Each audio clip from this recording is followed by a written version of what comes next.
এটা ক্লিয়ার করেন।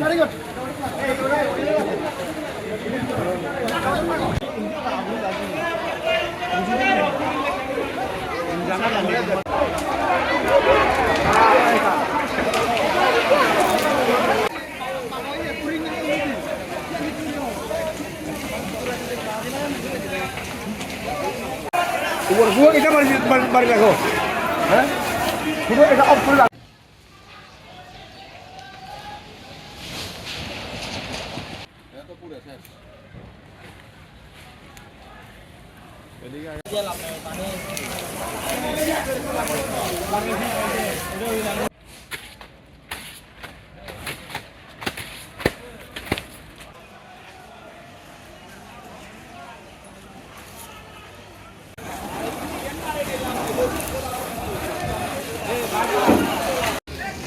ধন্যবাদ।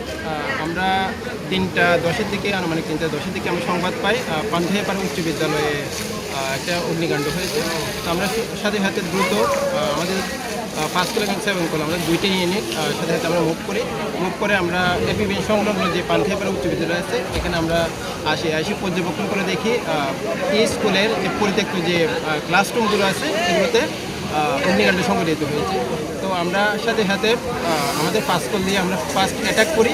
দ্বিতীয়ত পরবর্তীতে আমাদের যে সেকেন্ড কল ইউনিট আছে যেখানে পাম্পবাহী গাড়ি আছে পাম্পের মাধ্যমে আমরা সেকেন্ডলি আরও কিছু ফাইট অ্যাডজাস্ট করে আমরা অ্যাটাক করি। আশা করি 3:41 দিকে আগুনটা নিয়ন্ত্রণে আসে। এখন আমরা ড্যাম্পিংয়ের কাজ করি।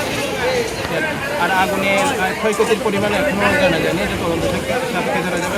আগুনের কোনো জানা মতো কোনো আহত নিহত নাই এবং ক্ষতিটাও আমরা তদন্ত সাপেক্ষে জানবো এবং তার সাথে সাথে কী কারণে আগুনটা সংঘটিত হয়েছে এই জিনিসটা আমরা তদন্ত সাপেক্ষে পরবর্তী ধন্যবাদ।